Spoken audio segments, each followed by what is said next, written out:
Hello అందరికీ. ఈరోజు special వచ్చేసి తెలంగాణ స్టైల్ మటన్ కర్రీ అండి. ముందుగా అయితే కేజీ మటన్ తీసుకొని శుభ్రంగా కడిగైతే పెట్టేసుకుంటున్నాను. ఈ డిస్క్రిప్షన్లో కనబడుతున్న మన స్పెషల్ గరం మసాలా అండి. ఇది వచ్చేసి కర్రీకి కావాల్సిన వెజిటేబుల్స్ అయితే కట్ చేసి పెట్టుకున్నాను.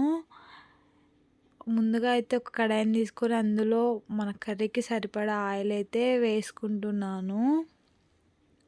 వేసుకొని ఆయిల్ అయితే హీట్ ఎక్కిన తర్వాత 1 టేబుల్ స్పూన్ జీలకర్ర, అలాగే 3-4 వెల్లుల్లి రెబ్బలను అయితే వేసుకున్నాను ఆయిల్లో.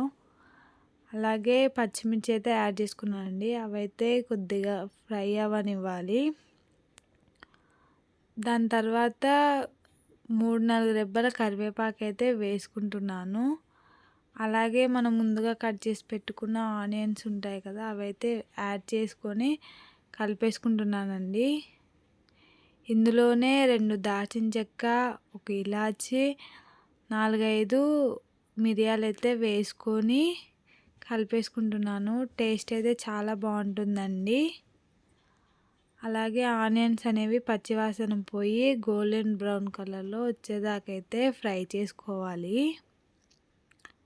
చూస్తున్నారు కదా, చక్కగా అయితే ఫ్రై అవుతున్నాయి. ఇలా గోల్డెన్ బ్రౌన్ కలర్లో వచ్చిందాకైతే ఫ్రై చేసుకోవాలి. ఇందులోనే మన టేస్ట్కి తగినంత సాల్ట్ అయితే యాడ్ చేసుకుంటున్నాను. అలాగే 1½ స్పూను పసుపు అయితే వేసుకుంటున్నానండి. కలిపేసుకుంటున్నాను. చక్కగా పసుపు అనేది ముక్కలకంతా పట్టేలాగైతే కలిపేసుకుంటున్నానండి. ఇందులోనే 2 టేబుల్ స్పూన్ వచ్చేసి అల్లం వెల్లుల్లి పేస్ట్ అయితే వేసుకుంటున్నాను.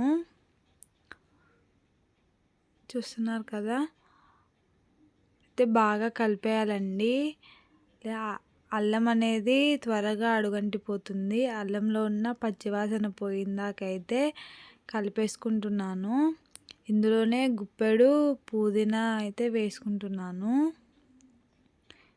వేసుకొని చక్కగా కలిపేస్తున్నానండి.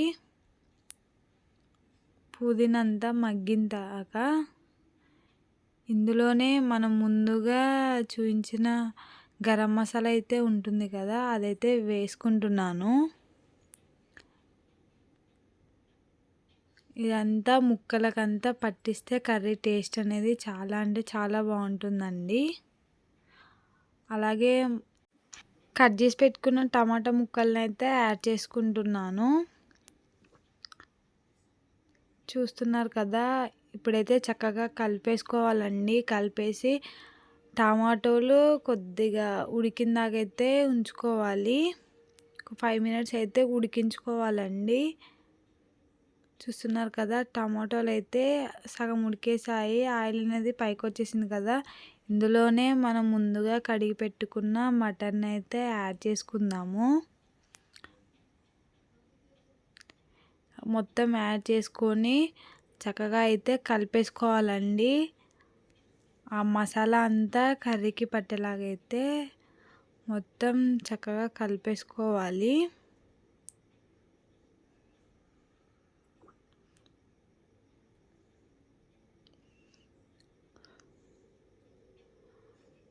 చూస్తున్నారు కదండి, ఈ విధంగా అయితే మొత్తం కర్రీ కలిపేసి లిడ్ అయితే పెట్టేసుకోవాలండి.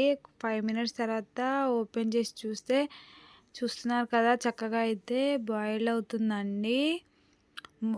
ఇవైతే మనం యాడ్ చేసిన వాటర్ అయితే కాదండి, ఇది అనేది మటన్లో నుంచి అయితే వాటర్ అయితే రిలీజ్ అవుతుంది కదా, అదేనండి. చూసారు కదా, ఈ వాటర్ అంతా ఎగిరిపోయిందాకైతే మనం కుక్ చేసుకోవాలి.